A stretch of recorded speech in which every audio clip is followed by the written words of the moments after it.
మనకు దైవవర్తమానం అందించేవారిగా ఉంటున్నారు.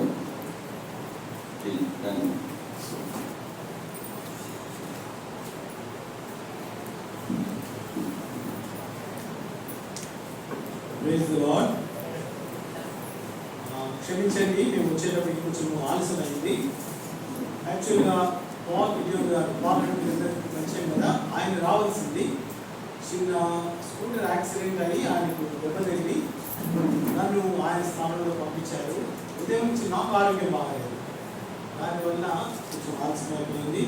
మీరు ఎంతో ఓపికగా కూర్చున్నందుకు, వెయిట్ చేస్తున్నందుకు దేవుడికి వందనాలు. అంతేకాకుండా ఇందాక అన్న చెప్పినట్టు 15 సంవత్సరాలు దేవుడు ఈ పరిచర్యను కొనసాగించి 16 సంవత్సరంలో ప్రవేశపెట్టాడు. అయితే 15 సంవత్సరాల క్రితము, ఇందులో మరి ఎంతమంది ఉన్నారు ఇక్కడ నాకు తెలియదు, 2-3 సార్లు నేను జోసెఫ్ గారి సాక్ష్యం విన్నాను. భయంకరంగా ఉండేది ప్రాంతం. నేను కూడా చూశాను, దగ్గర ఒక 7-8 సంవత్సరాల క్రితం కూడా చూశాను. నేను ఇటుక మీద ఇటుక, రాయి రాయి అన్నీ సమకూర్చి ఎంతో శ్రమించి కష్టించి కట్టుకున్న చక్కటి మందిరం. అయితే గత 3 సంవత్సరాలుగా ఈ సదుపాయం దేవుడు అనుగ్రహించాడు. సంవత్సరం వెంబడి సంవత్సరం దేవుడు తన కృపను చూపిస్తున్నాడు. అయితే మనము ఈ మందిరం గురించి సంతోషం మంచిదే, కానీ ఇదే మనకు ముఖ్యం కాదు కదా. దేవుడు ఇన్ని ఆత్మలను ఏర్పాటు చేసుకొని ఈ మందిరంలో నాటాడు, అది ముఖ్యం. ఏం అవసరం లేదు, ఈ మందిరాన్ని వెళ్ళిపోతే ఉండవు, శాశ్వతం కాదు, ఇది ఆత్మలు ముఖ్యం. అయితే ఈరోజు వాళ్ళన్నా మీకు ఈ సంఘాల కొరకు ఒక వాగ్దానం ఇచ్చాడు. ఆ వాగ్దానం చదువుకొని కొద్దిసేపు దేవుని వాక్యం తీసుకుందాం. 12:30 అయింది, ఎక్కువసేపు మిమ్మల్ని ఉంచము. రండి, కీర్తనలు 65వ అధ్యాయం. కీర్తనలు 65, 4వ వచనం అందరం కలిసి చదువుకుందాం. ఈ మీ వార్షికోత్సవానికి సంబంధించిన వాగ్దానము 65:4 కలిసి చదువుకుందామా? ఈ ఆవరణములలో నివసించినట్లు నీవు ఏర్పరచుకొని చేర్చుకున్నవాడు ఈ పశుపాలన చేత నీ మందిరంలో వేరు చేయక మేము తృప్తి పొందేదము. చిన్న ప్రార్థన చేసుకుందాం దేవుని సహాయం నిమిత్తం. ప్రేమల తండ్రి, పరిశుద్ధులైన ప్రభువా, మరి ఒకసారి మీ పాత్రలు చుట్టూ చేరి మీ నామాన్ని స్తుతించి గణపరిచి హెచ్చిస్తున్నాం. ఎంతైనా నమ్మదగిన దేవుడు ప్రభువా, నీ కృప, నీ కనికరమును బట్టి మమ్మల్ని సజీవులుగా ఉంచారు. అంతేకాకుండా తండ్రి 100వ కీర్తన నుంచి కొన్ని జీవవాక్యాలు మా దృష్టికి తీసుకొచ్చారు. మీరు మా సృష్టికర్త, మా రక్షకుడు, మా నాయకుడు, అంతేకాకుండా తండ్రి మా పోషకుడు, మా యజమానుడు. మీ సమర్పణ ద్వారా మాకు ఇచ్చిన నిత్య జీవాన్ని బట్టి వందనాలు చేస్తున్నాం తండ్రి. కే సముద్రంలో మీరు స్థాపించుకునే దీపస్తంభం, ఎబ్రోన్ మందిరాన్ని వందనాలు. సోదరుడు జోసెఫ్ కుటుంబము, తనతో కలిసి పనిచేస్తున్న వారందరినీ బట్టి వందనాలు చేస్తున్నాం తండ్రి. మీరు సమకూర్చిన వీళ్ళందరూ దైవజనులను బట్టి వందనాలు ప్రభావ. మమ్మల్ని కూడా హైదరాబాద్ తీసుకొచ్చారు, మమ్మల్ని మరుగుపరచండి, మీరు మాట్లాడండి, మా హృదయాలు తాకబడతాయి. యేసు ప్రభు నామంలో ప్రార్థించి వేడుకొంచున్నాం తండ్రి. ఇక్కడ మనకి ఇవ్వబడిన ఈ వాగ్దానము చాలా చక్కటి వాగ్దానం. దయచేసి చిన్నపిల్లలు ఎవరిని పైకి వెళ్ళకూడదు, అక్కడ సరైన ఇది లేదు, పడే అవకాశం ఉంది. తల్లిదండ్రులు మీరు బాధ్యత వహించండి. ఇప్పుడు సైతాను ఎన్నో రకాల ఇబ్బందులు, కలవరం తీసుకోవడానికి ప్రయత్నిస్తారు. ఒక్కొక్కసారి మన పొరపాటు వల్ల కూడా అట్లాంటివి జరుగుతాయి. మీ పిల్లల్ని మీరు నిర్వహించుకోండి దయచేసి. సో ఇప్పుడు మనము చదువుకున్న వాక్య భాగం ఏంటి? నీ ఆవరణంలో నివసించినట్లు నీవు ఏర్పరచుకొని చేర్చుకున్నవాడు ధన్యుడు. నీ పరిశుద్ధాలయం చేత, నీ మందిరంలోని మేలు చేత మేము తృప్తి పొందేదాం. చక్కటి వాగ్దానం నిజంగా చెప్పండి. దాన్ని బట్టి మనకి ఏమవుతుంది? మనం ఈ ఆవరణలో ఉన్నాం కాబట్టి మనము ధన్యులము. అంతేకాకుండా మందిరంలోని మేలు చేత మనము తృప్తి పొందేవాడుగా ఉంటున్నాం.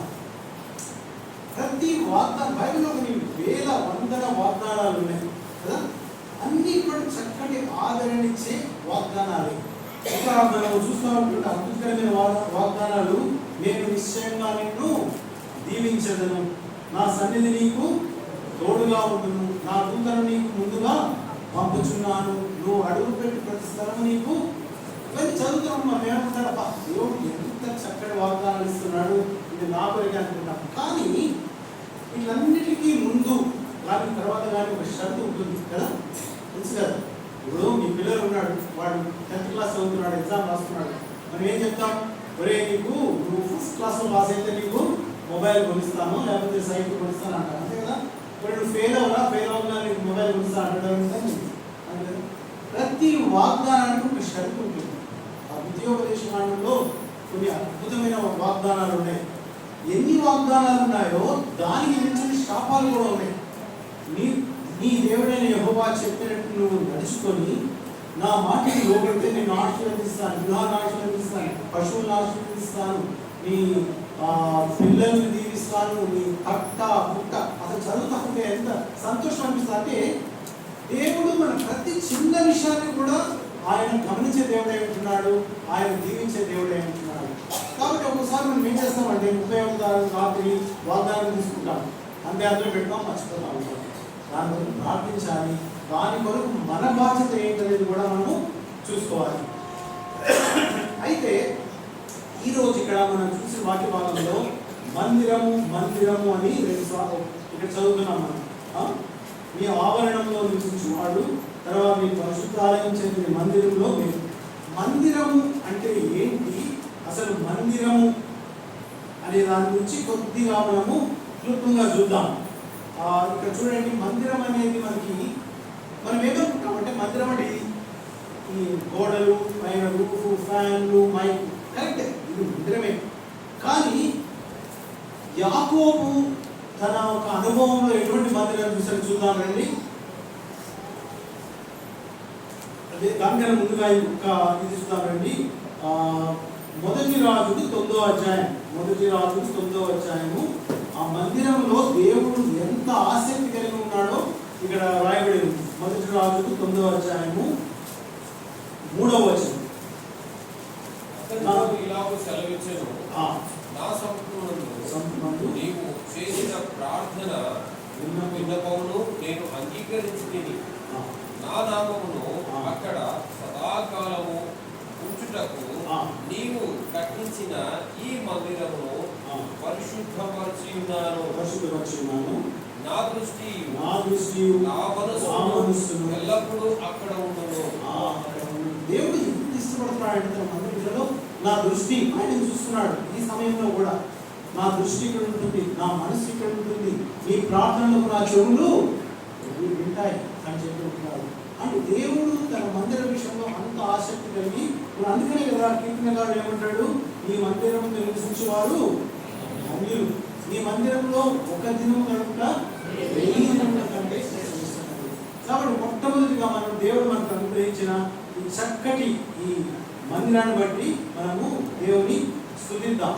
అంతేకాకుండా ఇప్పుడు మనం యాకోబు తన అనుభవం ఏంటో చూద్దాం రండి. ఆదికాండము 28వ అధ్యాయం. ఆదికాండం 28వ అధ్యాయము.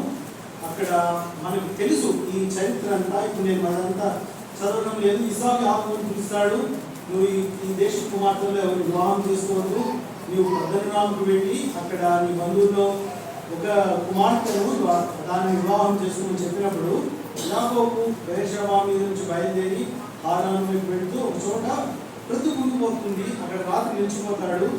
అక్కడ చాలా రాళ్ళు ఉంటాయి. మొట్టమొదటి మన ఎటువంటి పరిస్థితి అట్లా ఉంటే అక్కడ ఉండేదన్నమాట. ఆ రాళ్లలో ఒకదాన్ని తీసుకుని తలగడగా చేసుకున్నాడంటే చదివినప్పుడు నాకు ఆశ అనిపిస్తుంది. రాయి పెట్టుకుని తలగడగా అంటే కోశ ఒకటి అలసిపోయాడు. కానీ మీరు ఎక్కడ రాళ్ళు పెట్టుకుని చెప్పేది తెలియదు. నేనైతే మెత్త తింటాను అనుకోబడ్డాను. అయితే నిద్రపోయినప్పుడు ఏం కనిపించింది, అక్కడ పైనుంచి దూతలు కిందికి పైకి ఎక్కుతా ఉన్నారు. యెహోవా దానికి పైగా నిలబడి ఏం చెప్తున్నారు, వాళ్ళకి మంచి వాగ్దానం ఇస్తాడు, నీకు స్థలం ఇస్తాను, నీకు నీ సంతానం అభివృద్ధి చేస్తున్నాను, నీ సంతానం భూమి మీద లెక్కకు మించి ఇసుక లేనంత ఉంటుంది అని చెప్పినప్పుడు, అప్పుడు లేచిన తర్వాత యాకోబు ఒక మాట ఏమంటాడు, భయపడి 17వ వచనంలో ఉంది, ఈ స్థలము ఎంతో భయంకరము, ఇది దేవుని మందిరమే కానీ వేరొకటి కాదు, పరలోకపు గవిని ఇదే అనుకోలేదు. ఇది చదివినప్పుడు నాకు ఆశ్చర్యం అనిపించింది. అక్కడ ఖుల్లా మైదానం అంటారు కదా, అక్కడ పండుకున్నాడు, రాయి పెట్టుకున్నాడు. ఇది దేవుని మందిరం అంటాడు ఏంటండి? ఎట్లా? అక్కడ తలుపులు లేవు, కిటికీలు లేవు, గోడలు లేవు, ఏమీ లేదు. దేవుని మందిరం అంటే ఆయన తప్పు చెప్తున్నాడా? కాదు. దీని అర్థం ఏంటంటే దేవుని సన్నిధి ఎక్కడ ఉందో అది దేవుని మందిరం. అర్థమైంది కదా? దేవుని సన్నిధి ఎక్కడ ఉంటుందో అదే దేవుని మందిరం. ఈ రోజు నీకు ఈ వస్తు ఇచ్చాడు, అంతకుముందు ఆ పాత్రలో ఉండేవాడు, అదే దేవుని మందిరం. దేవుని సన్నిధి అక్కడ ఉంటుంది. మనకి బాగా తెలుసు కదా, దేవుని మందసము ఉపదేశము గృహంలో 3 నెలలు ఉంది. దేవుడు దీవించాడు కదా, ఆశీర్వదించాడు కదా. అక్కడ మందిరం ఏం లేదు, ఆయన గృహం ఉంది. అక్కడ మందసాన్ని పెట్టాడు. దానికి చేయవలసిన ప్రతి కార్యక్రమాన్ని ఎంతో భక్తితో శ్రద్ధతో చేస్తూ ఉన్నాడు. అంటే దాని అర్థం ఏంటంటే దేవుని మందిరంలో మనకు ఉండవలసిన భక్తి భయం ఉండాలి. అప్పుడు దేవుని సన్నిధి ఉంటుంది. ఎన్నోసార్లు మనం వర్తమానాలు వింటున్నాము, ఎన్నోసార్లు మనము హెచ్చరించబడుతున్నాం. అయినా కూడా దేవుని మందిరము ఎడల మనకు ఉండవలసిన భయం భక్తి లేని వాళ్ళగా ఉంటున్నాం. చాలా విచారంగా మీ దగ్గరే కాదు, ఎన్నోసార్లు చూస్తూ ఉంటాం. ఒక్కోసారి ఆరాధన వర్తమానం వైపు వస్తారు, వల్ల వర్తమానం వైపు వస్తారు. ఎందుకని అట్లాగా? ఎప్పుడైనా పోవచ్చు, మనం అక్కడ పోయి చంద దేవుడు నీ 10 రూపాయలు 20 రూపాయల నుంచి ఏమి ఇక్కడ వేచి విన్నట్లేదని దయచేసి గమనించండి. దేవుని మందిరానికి మనం భయంతో భక్తితో సమయానికి వెళ్ళినప్పుడు అప్పుడు ఆశీర్వదించుకున్న వాళ్ళు ఉంటారు. అప్పుడు ఈ దీవెనలన్నీ మన ఏళ్ళ ఆయన నెరవేర్చేవాడుగా ఉంటాడు. అంతేగాని నేను ఎప్పుడు అంటే అప్పుడు వెళ్తాను, నా ఇష్టం వచ్చినట్టే మనకు వచ్చినా ఒకటే రాకపోయినా ఒకటే. కాబట్టి ఇప్పుడు మనం చూస్తుంది ఏంటంటే, అయితే ఈ ఉదయకాలము మీ ముందుకు ఒక 2 తలంపులు తీసుకురావాలనుకుంటున్నాను. దేవుని మందిరము, దేవుని సంఘం. అర్థమవుతుంది కదా? మందిరం వేరు, సంఘం వేరు. చాలాసార్లు మనం కన్ఫ్యూజ్ అవుతూ ఉంటాం, అది ఇది ఒకటే అనుకుంటున్నాం.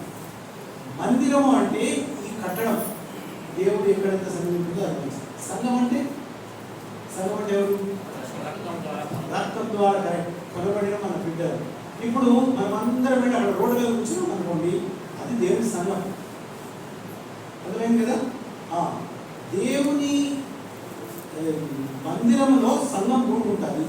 కానీ దేవుని సంఘం అనే దానికి మందిరంకి అంటే అది అవసరం. మనం కూర్చొని మోకరించి ప్రార్థన చేసి ఆరాధించాలి. కానీ ఈ 2 తేడాలు గుర్తించాలి. దేవుని సంఘం అంటే దేవుని శరీరం.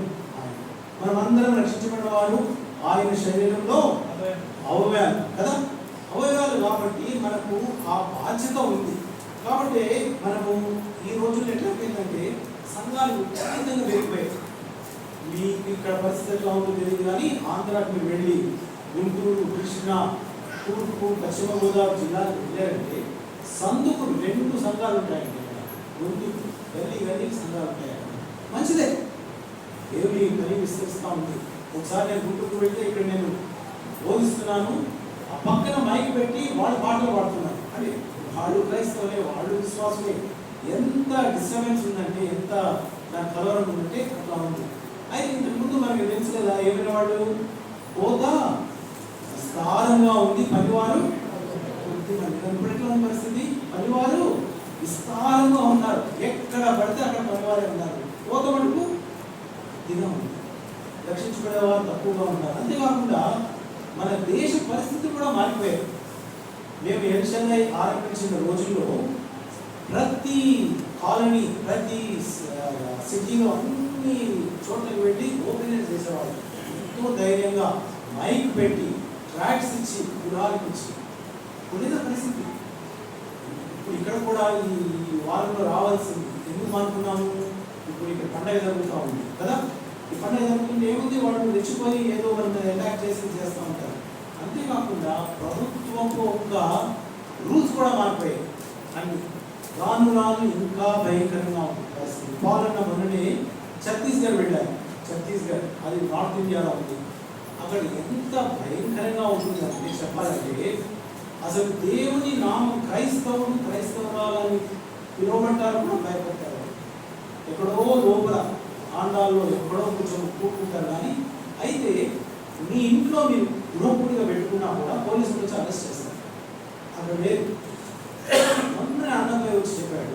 అయితే కొంతమంది విశ్వాసులు దేవుడు ఎంత నిలబడి ఉన్నారంటే సంఘటన చెప్పాడు. నాకు కడమని నీళ్ళు ఆగలేదు.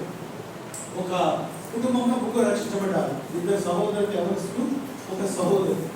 అయితే అక్కడ పంచాయతీ వాళ్ళకి తెలిసింది. పంచాయతీ వాళ్ళకి తెలిసి, మీరు ఈ మతం మారిపోయారు, మిమ్మల్ని బహిష్కరిస్తాము, లేకపోతే మేము చంపేస్తాం అని బెదిరిస్తే 2 సహోదరులు తప్పైపోయిందా, మమ్మల్ని క్షమించు, మేము అంటే గర్వ ఆఫీసీ అంటారు కదా, మీరు వినుంటారు.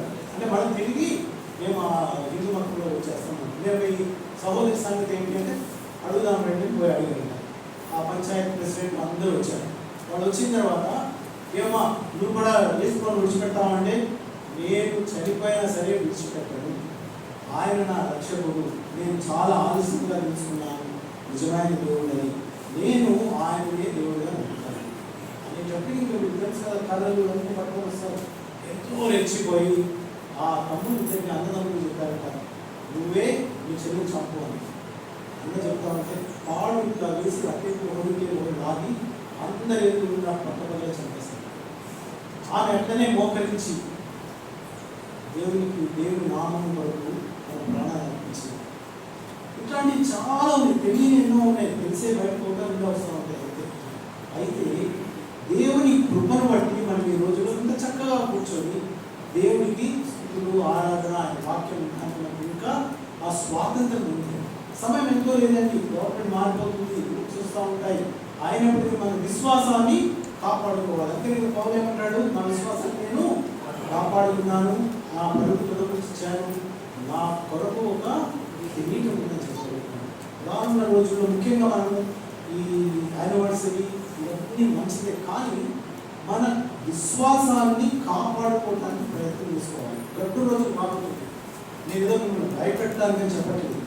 ఇప్పుడు మేము చాలా అసలు సిటీలో ఓపెనైజ్ చేయడానికే లేదు. సిటీలో ఓపెనైజ్ చేస్తే వాళ్ళు పడతారు, బయలు చెప్పేస్తారు, మనుషుల్ని పోలీస్ స్టేషన్ తీసుకెళ్తారు. ఎనివే, అయితే ఇప్పుడు ఇంత విస్తరించినప్పటికీ ఈ పని చారిత్రమైన సంగతి ఏంటంటే, భారతదేశంలో 97% నిజమైన దేవుడు అంటే తెలియదు, క్రైస్తవత్వం అంటే ఇష్టం లేదు, దానికి పోగా విరోధంగా అయిపోయింది, క్రైస్తవులకు విరోధంగా అయిపోయింది. కాబట్టి ఈరోజు దేవుడు తన సంఘం కొరకు తన ప్రాణం ఇచ్చిన దేవుడు అంటున్నాడు. అయితే సంఘానికి కొన్ని బాధ్యతలు ఉన్నాయి. సంఘం ఇచ్చాడు, మనం ఏర్పాటు చేసుకున్నాడు, ఇప్పుడు మనకు బాధ్యతలు ఏంటో ఈరోజు కొద్దిగా చూసుకుందాం క్లుప్తంగా. రండి, మొట్టమొదటిగా ఆయన సంఘానికి, అసలు సంఘం ఎవరిది, దానికి శిరస్సు ఎవరు అనేది చూడండి. ఎఫెసీయులకు రాసిన పత్రిక 5వ అధ్యాయం 23వ వచనం కలిసి చదువుతున్నామా? ఎఫెసీ 5:23.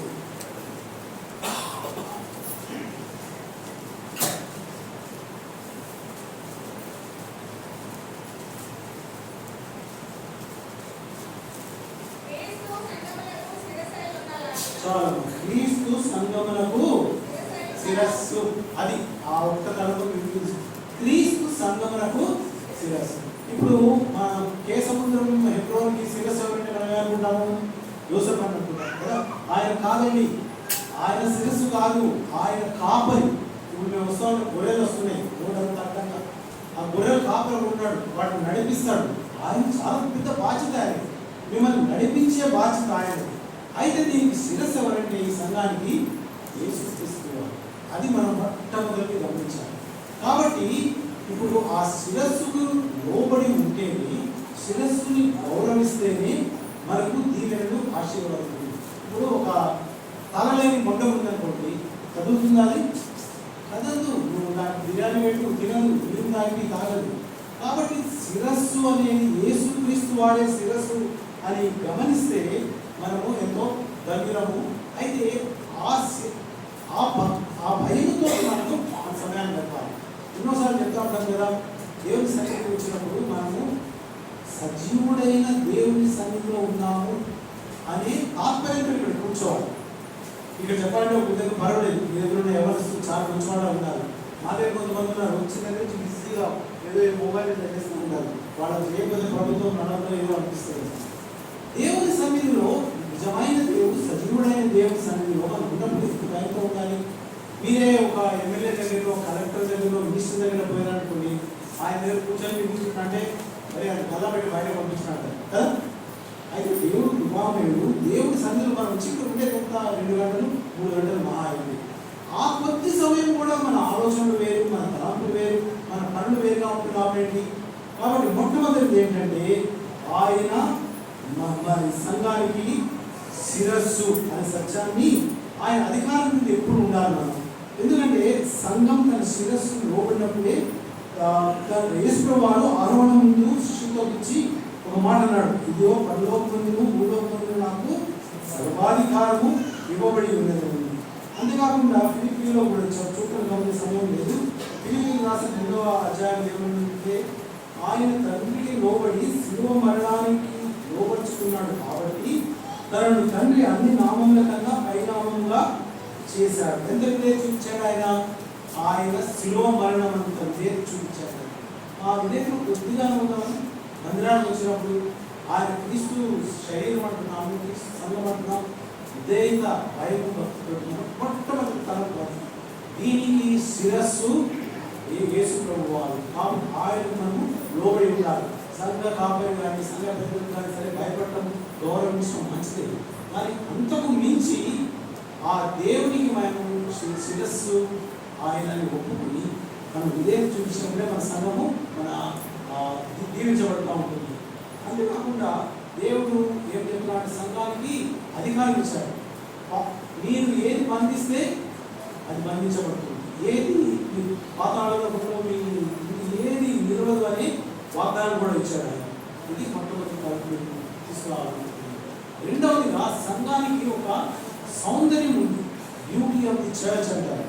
సంఘానికి సౌందర్యం అంటే సౌందర్యం అంటే మంచిగా ఇక్కడ బండలేసి, లేకపోతే మార్బుల్ స్టోర్ వేసి, లైట్లు పెట్టి, పెద్ద శిలువ పైన పెట్టి, దాన్ని ట్యూబ్లైట్ పెట్టి, అది కాదండి. సంఘం సౌందర్యం అంటే దేవుని దృష్టిలో చూడండి. ఎఫెసీయులకు రాసిన పత్రిక 4వ అధ్యాయం 1వ వచనం కలిసి చదువుదాం. ఎఫెసీ 4:1 కలిసి చదువుదాం అమ్మా.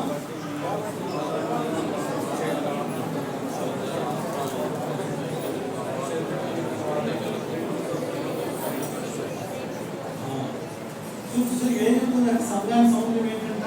ఐక్యత, యూనిటీ. ఐక్యత లేకపోతే మీరు ఎంత మంచి బిల్డింగ్ కట్టండి, ఏసీలు పెట్టండి, చైర్స్ పెట్టండి, నాకు అర్థమే లేదు. కాబట్టి కీర్తన కూడా అంటాడు కదా, సహోదరుడు ఐక్యత ఎంత మేలు, ఎంత రెండవది మన బాధ్యత ఏంటంటే ఐక్యత. ఈ రోజుల్లో ఇంకా ఎంత తక్కువ చెప్తే అంత మంచిది అనుకుంటాం. ఎక్కడ ఒక చిన్న అసెంబ్లీ ఉన్నా కూడా అక్కడ సఖ్యత ఉండట్లేదు, నిజంగా ఎక్కువ అవుతా ఉంటున్నాయి. ఆ రోజుల్లో కూడా ఉన్నాయి. నేను పౌరు వాడను, నేను అప్పుల్లో వాడను అని చెప్పేవాడు. అదే మనకు కూడా సంక్రమించింది. ఈరోజు నేను సొసైటీ వాడిని, నేను ఇంకో వాడిని అని చెప్పి ఇవన్నీ వృధా, వేస్ట్ కదా. సంఘం మనం ఎప్పుడైతే ఐక్యతతో ఉంటామో సైతాన్ని మనము ఎదిరించగలుగుతాం. అంతేకాకుండా యేసుప్రభు వారి కోరిక, యేసుప్రభు వారు ఉన్నప్పుడైతే వాళ్ళ శిష్యులు ఏం చేశారు? మేము 12 మంది, వాళ్ళు నంబర్ 1 ఎవరు, నంబర్ 2 ఎవరు, వాళ్ళ పెద్దవారు అని వాగ్వాదం పెట్టుకున్నారు. ఆయన చిన్నపిల్లలారా వాళ్ళని తగ్గించి నీలో పెద్దగా ఉండవలసిన వాడు నీకు దాసులుగా ఉండాలి, అంతేగాని ఇక్కడ పెద్ద చిన్న అదేం లేదు సంఘం కదా. ఆయన చివరి ప్రార్థన చూద్దామండి. యోహాను సువార్త 17వ అధ్యాయం 20-21 వచనాలు. యోహాను సువార్త 17:20-21 చదువుదామా?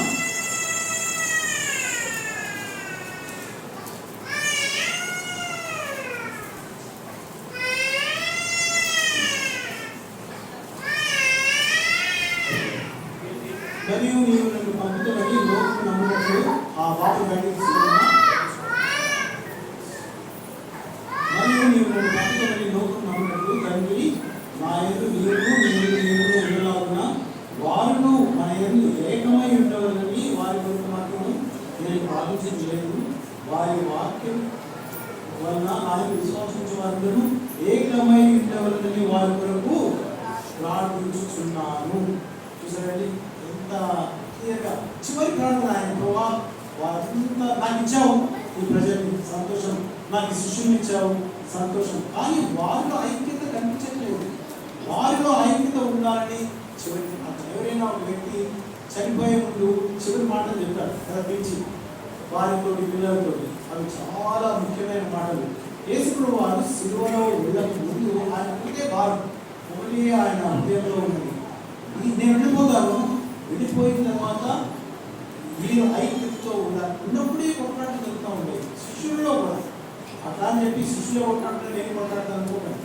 మీతో అడుగుతారు కదా ప్రభు అక్కడికి వచ్చి, ప్రభా నా ఎదురు నా సహోదరుడు తప్పిదం చేస్తే ఎన్నిసార్లు అతన్ని నేను క్షమించాలి.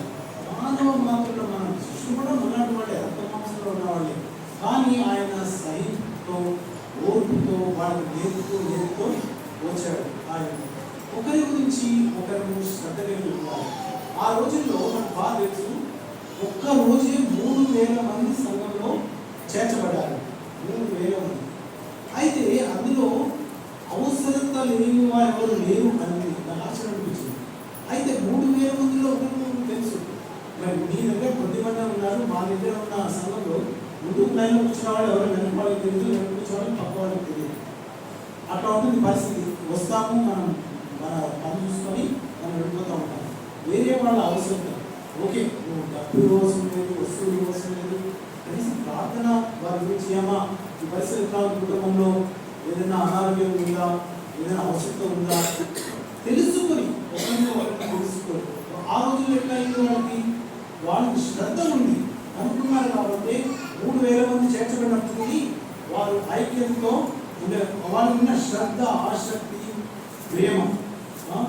అయితే వాళ్ళు ఇటువంటి మందిరం లేదు, వాళ్ళు ఆ రోజు ఇంటింటా కూడుకునేవాడు. ఇంటింటా కూడుకొని అయితే ఇన్ని ఇళ్లలో కూడుకున్నట్టుగానే అలా ఉండే సంఘం, ఒకటి మందిరం వాళ్ళ అట్లా ఉండేది. అయితే అక్కడ వారి మధ్య అద్భుతమైన ఐక్యత అపవాదిని ఓడించింది. అంతట్లా ఉన్నప్పటికీ ఎంత భయంకరంగా ఉంటుందంటే కొన్ని చోట్ల చదువుతూ ఉంటారు, ఎట్లా విశ్వాసం కాపాడుతున్నారు వీళ్ళు, లంపాలతో పోయబడ్డారు. ఇప్పుడు ఈ పెద్ద దుంగలు తెచ్చి అటు ఒకటి ఇటు ఒకటి రంపంతో చూస్తున్నాం కదా.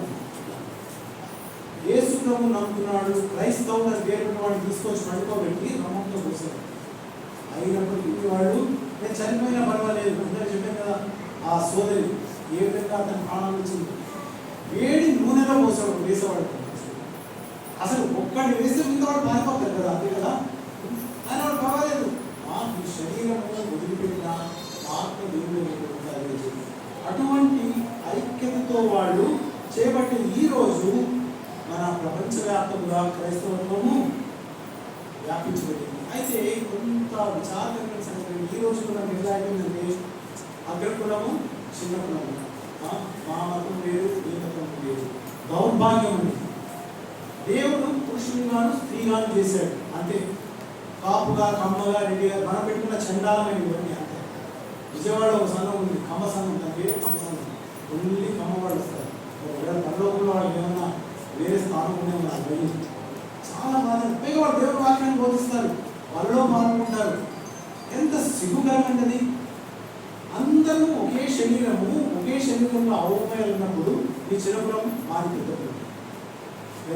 అది అటువంటిది ఏదైనా ఉంటే తీసివేసేసేయండి. యేసు ప్రభు వారు కులాన్ని స్థాపించడానికి, మతాన్ని స్థాపించడానికి రాలేదు. ఆయన మార్గం ఏర్పాటు చేయడానికి. అందుకని ఆయన ఏమన్నాడు? నేనే మార్గము సత్యము. ఆయన అనలేదు నేనే మతము, మీరంతా క్రైస్తవ మతంలో చేరండి. ఎక్కడ లేదు బైబిల్. మనం పెట్టుకున్నాను అంటే క్రీస్తుని వెంబడించే వారిని క్రైస్తవులు అంటారు, మహమ్మదుని వెంబడించే వారిని మహమ్మదీయులు అంటారు, జైను అనేటువంటి వెంబడించే వారిని జైనులు, బుద్ధుడిని.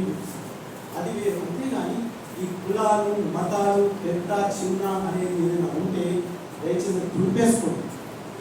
దేవుడు ఇష్టపడడు, దేవుడు అంగీకరించడు, ఆయన హర్షించాడు. ఇది పెద్ద భయంకరమైన దౌర్భాగ్యం. సో మనం ఇప్పుడు నాకు చూసింది ఏంటి? సంఘం అంటే ఏంటి? సంఘానికి శిరస్సు ఎవరు? సంఘం యొక్క సౌందర్యం ఎట్లా వస్తుంది అనేది మన ఐక్యతను బట్టి వస్తుందని చూసాం. అంతేకాకుండా సంఘానికి ఉన్న ఇంకొక బాధ్యత ఏంటంటే, మొట్టమొదటిగా సంఘానికి ఉన్న బాధ్యత క్రీస్తుని చూపించాలి. అంటే నేను ఇక్కడ హైదరాబాద్ ఒక పంపిస్తూ ఉంటాను పరిచయకు. అక్కడికి వెళ్ళిన తర్వాత వాళ్ళు నన్ను పరిచయం అయిపోయిన తర్వాత మీరు మా ఎస్ఎఫ్ చూడాలి అన్నారు. పర్లేదు కదా బయటకు చూసాను. లేదు మీరు రావాలి అని చెప్పి తీసుకుని 2 కోట్లు ఖర్చు పెట్టారు. 3 అంతస్తులు మొత్తం ఏసీ. అది ఆ 3వ అంతస్తులో మోడర్న్ కిచెన్ ఉంది. అంటే ఆ పెద్దలంతా నాతో వచ్చి వాళ్ళు ఎంత గర్వపడుతున్నారంటే ఇంకా ఏం చెప్తాం వాళ్ళకి? వాళ్ళు పెద్దవాళ్ళే, దేవుళ్ళు ఎదిగిన వాళ్ళే. కానీ వాళ్ళు చూపించేది ఎవరిని? క్రీస్తులు కాదు. మాకు ఇంత మంచి బిల్డింగ్ కట్టుకున్నాం. సొలొమోను చక్కటి మందిరాన్ని కట్టాడు. ఇంతవరకు చరిత్ర కొన్ని సంవత్సరాలు ఖర్చు పెట్టి దానికి బంగారము, వెండి, విలువైన రాళ్ళు ఇవన్నిటినీ పెట్టి కట్టాడు. ఇప్పుడు ఉన్నది లేదు. ఒక గోడ ఉంటుంది. ఆ గోడ దగ్గరికి వెళ్ళి ఇందుకు కాలంకి నడుస్తూ ఉంటారు. ఏ కట్టడం ఉంటుందండి, ఇది ఉండదు. మనమే ఉండము, కట్టడమే ఉండదు. అయితే మనము మొట్టమొదటి బాధ్యత యేసు ప్రభువుని చూపించాలి. ఆయన సంఘానికి బాధ్యత ఆయన్ని హెచ్చించాలి. చూడండి అపోస్తుల కార్యములు 20:28. అపోస్తుల కార్యములు 20:28 కలిసి చూద్దామా?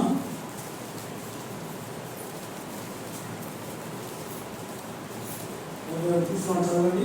ఇదిగో నేనిప్పుడు ఆత్మయందు బంధింపబడిన వాడునై యెరూషలేమునకు వెళ్తున్నాను. అక్కడ నాకు ఏమేమి సంభవించినో తెలియదు కానీ బంధకములలో శ్రమలను నాకు దేవుడు తన స్వరక్తమిచ్చి సంపాదించిన తన సంఘము. చాలు. దేవుడు ఎట్లా కొన్నాడు? ఆయన బంగారం, వెండి, లేకపోతే క్యాష్ పెట్టి కొన్నాడా? స్వరక్తం నిన్ను నన్ను తన రక్తంతో కొన్నాడు, రక్తంతో పవిత్రపరిచాడు, పాపాన్ని అడిగాడు. ఇప్పుడు నున్న సొత్తు అంటారు. ఇప్పుడు మీరు ఒక 10 లక్షలు పెట్టి ఆ ఎకరమో లేదా ఎకరమో కొన్నారనుకోండి, మీరు ఏమంటారు? మా సొత్తు అండి, మా స్థలం అని అంటారు. అయితే దేవుడు డబ్బు పెట్టుకున్నాడు కాదు, ఆయన రక్తం ఇచ్చి మనల్ని కొన్నాడు. అటువంటి ఆయన మనల్ని భయంకరమైన పరిస్థితి నుంచి బయటకు తీసుకువచ్చి అటువంటి చెప్పాలంటే చీకటి నుంచి ఆశ్చర్యకరమైన వెలుగు. అది చాలా కష్టం అండి, అంత ఈజీ కాదు. ఒకళ్ళు రక్తం ఇచ్చి కొట్టడం అనేది. ఇప్పుడు ఎవరైనా హాస్పిటల్లో ఉంటే మొన్ననే ఒక సోదరుడికి ఆపరేషన్ అయింది. మా గ్రూప్లో ఒకటి పెట్టారు. 2 యూనిట్స్ రక్తం కావాలంటే కొంతమంది ఎవరు వెళ్ళి ఇచ్చారు వాళ్ళు. కానీ యేసుప్రభువు ఏం చేశారు? 1 యూనిట్ ఇచ్చాడా, 2 యూనిట్ ఇచ్చాడా? చివరి బొట్టు వరకు రక్తం లేదు, ఆయన శరీరం నుంచి నీరులాగా ప్రవహించింది. అటువంటి రక్తం ఇచ్చి ప్రశస్త రక్తాన్ని ఈ సంఘాన్ని కొనుక్కున్నాడు. అంతేగాని మనము ఇదే 4 గోడల మధ్యనే మా సంఘం అంటే మా మందిరం అంటే ఇదే కొత్తగా చెప్పాలంటే ఈ గోడల మధ్య కన్నా బయట పని ఎక్కువగా ఉంది కదా. ఇక్కడ మనకి మనమే వర్తమానాలు చెప్పుకుంటాం, మనమే బోధించుకుంటాం, భోజనం కూడా తీసుకుంటాం. అయితే బయట ఉన్న పనిని మనం విస్మరించేవాళ్ళని అనుకుంటున్నాం. ఈరోజు క్రీస్తుకు బదులుగా సంఘ పెద్దలకు ఎక్కువ ప్రాధాన్యత, గౌరవించాలి, తప్పకుండా గౌరవించాలి. అంతేగాని వాళ్ళని ఎట్లా చేస్తారంటే పీఠాధిపతులు అంటారు, హిందూ పీఠాధిపతులు. మన దగ్గర కూడా ఎట్లా అయిపోయింది, అక్కడ ఉన్న ఆ ఏరియా అంతా రాయలసీమ అంతా ఆ రోజు ఉంటుంది, తెలంగాణ అంతా ఈయనది, ఆంధ్ర వచ్చారండి అధికారాన్ని. ఇది దేవుని సంఘము, క్రీస్తు సంఘము. అంతేగాని ఇది నాది అనేది. అంతేకాదు కొంతమంది ఉంటారు ఇంకా మా అసెంబ్లీలో 21 బ్రాంచ్లు ఉన్నాయండి అంటారు. ఏంటి ఏమైనా బ్యాంక్ అండి బ్రాంచ్? ఇప్పుడు అందుకని వాళ్ళని అంటారు ఎప్పుడు బ్రాంచ్ అనే సంగతి మాట్లాడద్దు. బ్యాంక్కి బ్రాంచ్లు ఉంటాయి, ఎందుకు వాళ్ళు వ్యాపారం చేస్తారు. ఇప్పుడు మేము కూడా ఇప్పుడు రిచ్పల్లి, కేసముద్రము, చిన్నగూడు, అడ్డూరు ఇలాంటి ఇవన్నిటికీ పరిచయలు సహాయం చేస్తాం. ఎప్పుడు మేము ఇది మా బ్రాంచ్ అని చెప్పాం. ఉదాహరణగా ఎప్పుడు వాళ్ళు పరిచయలు పంపించారు. పరిచయం పంపిస్తే ఆయన ప్రార్థన చేసి చాలా గొప్పగా చెప్పాడు, బ్రదర్ ఆ 21 బ్రాంచెస్ ఉన్నాయి, మిమ్మల్ని ఈ బ్రాంచ్కి తీసుకెళ్తాడు సోదరుంటే వెళ్ళాను. వెళితే ఒక ఇంట్లో ఒక పెద్ద ఆయన ఉన్నాడు, ఒక మనవడు ఉన్నాడు. వెళ్దామా అన్నాను. వచ్చాడు, వెళ్దాం ఉండండి. తర్వాత 10 నిమిషాలకి వాళ్ళ అబ్బాయి వచ్చాడు. వాళ్ళ అబ్బాయి వచ్చిన తర్వాత మరి ఏంటి బ్రదర్, దగ్గర 11 అయింది, మనం వెళ్ళి మొదలు పెడదామంటే ఇదే బ్రదర్, ఇదే ఇక్కడే ముగ్గురు ఆరాధన వర్తమానంలో భార్య వచ్చింది. ఎంతమంది 4 అది బ్రాంచ్. చాలా బాగా అనిపించింది నాకు. అంటే ఇది పేరుకు చెప్పుకోవడానికే బ్రాంచ్ కానీ దేవుని నామం ఘనత కొరకు కాదు, ఇవన్నీ ఉపయోగపడదు ఇవన్నీ. కాబట్టి సంఘం యొక్క మొట్టమొదటి బాధ్యత ఏంటంటే క్రీస్తు గర్భస్థానం ఇవ్వాలి. కొలసీలకు రాస్తూ పౌరేమంటారంటే ఆయన అన్నింటిలో ప్రథముడు, సృష్టిలో ఆది సంపూర్ణుడు, సంఘానికి శిరస్సు.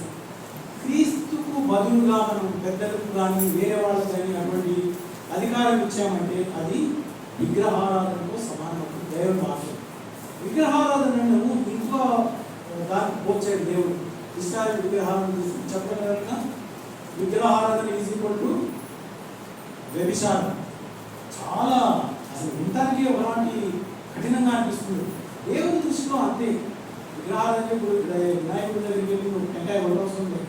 నీకు దేవుడు దాసే విగ్రహం, దేవుని పెద్ద విగ్రహం, లేకపోతే నీ కుటుంబంలో ఒక వ్యక్తి విగ్రహం అయితే దేవుడు అంటే వ్యభిచారంతో సమానం. ఒక భర్త వ్యభిచారం చేస్తే భార్య ఎంత క్షోభపడుతుంది. లేకపోతే ఒక భార్య అవి అపనమ్మకంగా ఉందనుకోండి, భర్త ఎంత బాధపడతాడు. దేవుడు అట్లానే ఇప్పుడు నేను నీకు రక్షించుకున్నాను, నీ వేరే వాడు నీకు విగ్రహంగా అయిపోయారు. అందుకని అంటే దేవుడు వచ్చాడు, కంటినైనను తల్లినైనను ఎవ్వరు అన్నదమ్ములైనను నాకన్నా ఎక్కువగా మీరు వాడు వదిలిపెట్టమని కాదు, వదిలిపెట్టదు. ఇప్పుడు కొంతమంది ఉన్నారు ఎట్లా అంటే ఇంకా అయ్యగారు అమ్మగారు భజన బృందం ఉంటా ఉంటారు.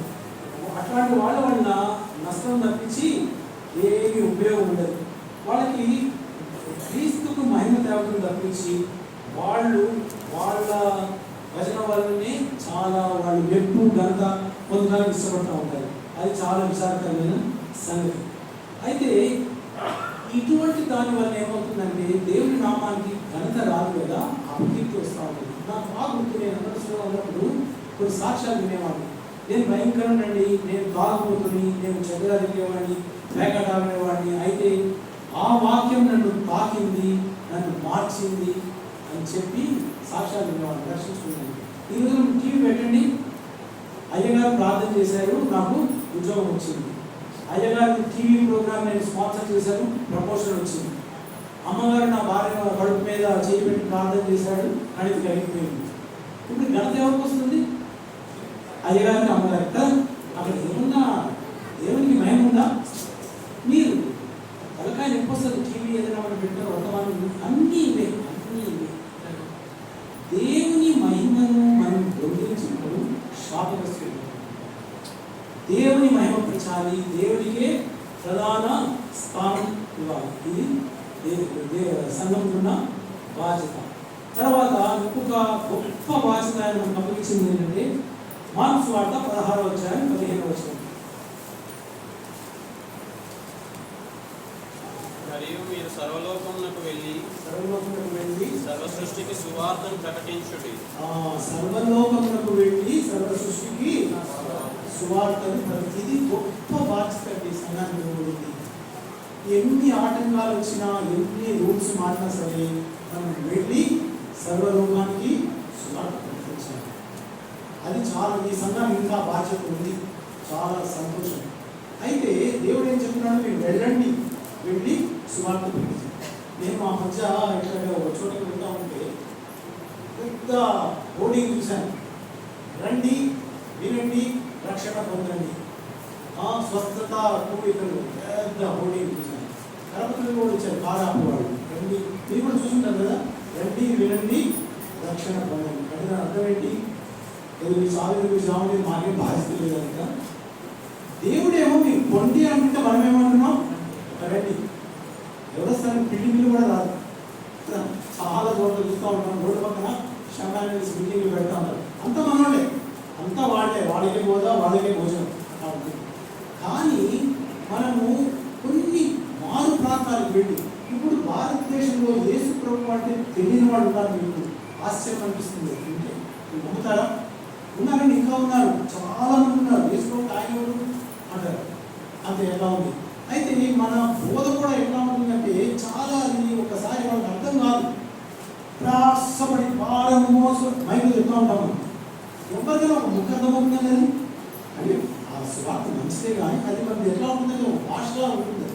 అది చెప్తా ఉంటే వ్యక్తిగతంగా మనం పరిచయం చేయగలిగితే, ఒక వ్యక్తి వెళ్ళి మాట్లాడు, నిజమే చేసి షేకండి చేయ చేసుకుంటూ విన్నవాన్ని, ఆయన నిజమైన రక్షకుడు, నీ కొరకు చనిపోయాడు, ఆయన ఒక్కడే దేవుడు చనిపోయి తిరిగి చేశాడు.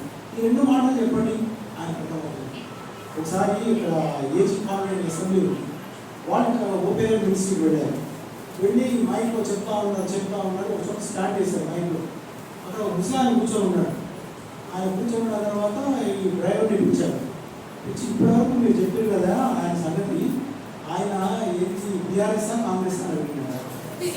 అంటే మనం చెప్పేది అంటున్నది వాళ్ళ మాటలు. నడకు ఒకడే మధ్యవర్తి, మనకి అర్థం కాదు. మరొక నడేది మధ్యవర్తి, వాళ్ళ స్థాయికి రావాలి మనం. ఆంధ్రాలో పోయి ఇంగ్లీషు నీకు వచ్చిన గ్రామర్ అంతా ఉపయోగపడితే ఏదో వింటాడు, కానీ ఈ ఒక్క చీమ కూడా ఆయన నిద్రపోతుంది కదా. కాబట్టి మనం నేర్చుకోవాల్సింది ఏంటంటే, దేవుడు సంఘానికి ఇచ్చిన గొప్ప బాధ్యత సువార్త ప్రకటించాలి. వారి స్థాయికి రండి మీరు. లేకపోతే నేను బయటకు పోలేను అన్నాను, పక్క వాళ్ళు చెప్పండి, కాలేజీ చదువుతున్నారు, ఒక కరపతికి ఫ్రెండ్కి మన సిగ్గు, ఎంతో సిగ్గు అనిపిస్తుంది కదా. ఎందుకు సిగ్గు అండి? రక్షించబడి నువ్వు దేవుని అంగీకరించు, వాళ్ళు సిగ్గుపడాలి. అది మట్టి బొమ్మలు, అవి తీసుకుపోయి కూర్చొని నీళ్ళని పడేస్తారు. వాళ్ళు సిగ్గుపడాలి. నిజమైన దేవుడు ఆయన్ని నువ్వు నా దేవుడు, నా రక్షకుడు అని చెప్పడానికి నువ్వేం సిగ్గుపడాలి? ఇంటి పక్కన వాళ్ళకు, లేదా ఇంట్లో పనిచేసే వాళ్ళకు, ఆటోలో వస్తున్నావు, ఆటో రెండే మాట చెప్పండి, పెద్ద వర్తమానం అవసరం అర్థం. యేసు ప్రభు నుంచి ఉన్నావా, లేకపోతే ఆయన దేవుడికి వాడు రక్షకుడు, ఈ లోకానికి వచ్చాడు, మరి పాపమును కొరకు ఆయన వెతికి రక్షించడానికి వచ్చాడని చెప్తున్నాడు. ఆ మాట నాకు ఎంత నచ్చుతుందంటే, ఇప్పుడు ఎవరైనా ఒక దొంగతనం చేశాడు అనుకోండి, ఎవరైనా చంపాడు అనుకోండి, పోలీసులు ఏం చేస్తారు? ఎక్కడున్నా వెతికి పట్టుకుంటారు కదా. కొన్ని చోట్ల చూసుకుంటాం మనం. 16 సంవత్సరాల తర్వాత తమిళనాడు చీఫ్ మినిస్టర్, ఏం పేరు ఆ పేరు, జైలు వేశారు 16 సంవత్సరాల తర్వాత. వాళ్ళ పని ఏంటంటే, తప్పు చేసిన వాడిని వెతికి పట్టుకొని శిక్షించడము మన ప్రభుత్వం పైకి పోల్చాడు. మరి యేసుప్రభు వారు నిన్ను వెతికి క్షమించి రక్షిస్తానంటారు. అదొక చాలండి. ఎంత గొప్పగా దేవుడు అండి, వెతికి రక్షించి క్షమించి విడుదల చేసుకుంటాను. ఆ సువార్తని ప్రకటించేది సంఘంకున్న ఇంకొక పెద్ద వారం. అయితే ఈ రోజుల్లో మనకి కావాల్సింది వర్తమానికి కాదు. ఎంత గంటలు వర్తమానం చేయవలసిన అవసరం లేదు. టీవీ పెట్టుకున్నట్టే 100 స్పీకర్స్ ఛానల్స్ వస్తూ ఉంటాయి. మీ వంతు మీరు చేయవలసిన పని ఏంటంటే, సులభమైన మాటల్లో సరైన మాటల్లో ఈ పరిచయం ఉన్న వాడికి పరిచయం లేని వాళ్ళకి యేసు ప్రభు గురించి చెప్పాల్సిన బాధ్యత. ఇంకో బాధ్యత, చివరి బాధ్యత ఏంటంటే మనము సంఘం అనేది దేవుని పరిశుద్ధతలో ఎదగాలి. ఈరోజు ఈ సంఘము ఈ 16 సంవత్సరాలు 16 సంవత్సరాలు వచ్చింది. చాలా సంతోషం, ఎదిగింది, చాలా ఎదిగింది, ఇంకా సంతోషం. మనం చూస్తుంటాం ఏంటంటే ఎదిగిన కొద్ది ఏమంటారు, ఒదిగి ఉండాలి అంటారు. మీకు తెలుసు కదా, చాలా మంది రైతులు ఉంటారు, కంకులు గింజలు రావడం ఇట్లా ఉంటుంది కదా, గింజలు వచ్చిన తర్వాత ఇట్లా ఉండిపోతుంది. అంత తగ్గింపు అవసరం. మామిడి చెట్టు చూడండి, బాగా కాయలు పడున్నాయనుకోండి, కొమ్మ ఊపుతుంది అంటారు. సో నాకు 15 సంవత్సరాలు అయిపోయింది, 16 సంవత్సరాలు, 20 సంవత్సరాలు, సిల్వర్ జూబీ, అది కాదు మన ఘనత. ఆయన పరిశుద్ధంగా ఎదుగుతున్నామా, మన ప్రవర్తన, మన బోధ పరిశుద్ధంగా ఉందా, ఏ కళంకము, మచ్చ, డాబు లేకుండా తన వరకు సంఘాన్ని సిద్ధపరచుకోవాలని దేవుడు ఇష్టపడుతున్నాడు. అంతేగాని మన మీద ఆచారాలు, అలవాట్లు పెట్టుకొని ఎన్నోసార్లు ఎంత విచారం ఏంటి, లోకంలోకి వెళ్ళి నీకు బోధించింది అని చెప్పి లోకాన్ని తీసుకొచ్చి మనం సంఘంలో చేర్చున్నాం. ఎప్పుడైనా క్రిస్మస్ ఆ టైంలో కొంచెం సంఘాలు ఎంత చూస్తూ ఉంటాం, చెట్లు, లైట్లు, డ్యాన్స్లు, బెలూన్స్, అసలు అర్థమే లేదు. తీసుకుని ఎందుకు వచ్చారు, ఎందుకు చనిపోయారు, ఎందుకు పెట్టి పండుగలు పబ్బాలను తీసుకునేవాళ్ళుగా ఉంటున్నారు. అంతేకాకుండా దేవుడు మనకి ఇచ్చిన వాక్యం, ఇది ఇంకొక బాధ్యత. వాక్యాన్ని తప్పకుండా చదవాలి, వాక్యాన్ని ధ్యానించాలి, వాక్యాన్ని వినాలి. ఇది ఎన్నిసార్లు చదివినా సరే ఇది ఒక గని లాంటిది.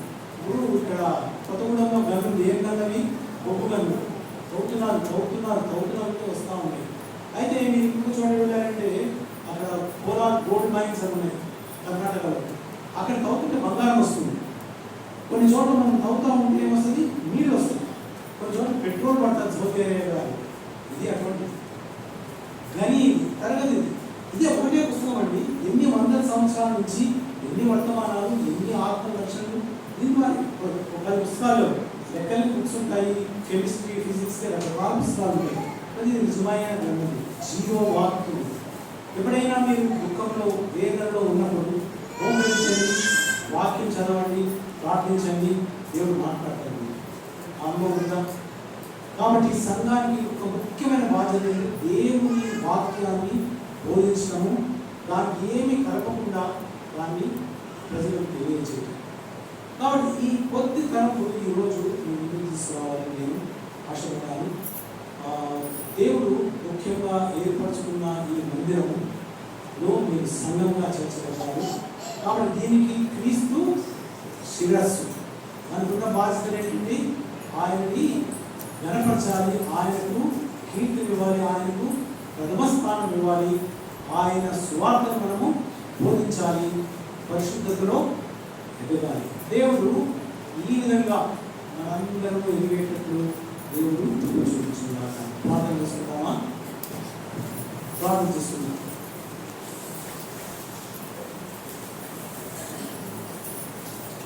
అన్న చక్కటి మరి దైవ సందేశాలు ఇచ్చినారు. మరి దేవుడు మీకు కూడా మాట్లాడడానికి విశ్వసిస్తున్నాను.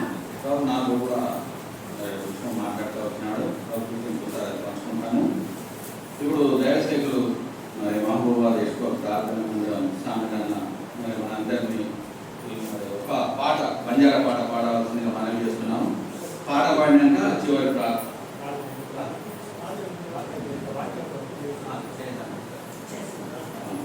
మోకరిల్లండి. మొట్టమొదటిగా ప్రార్థన చేసినాక అన్న పాడబడతారు. ప్రార్థన. ప్రేమగల తండ్రి,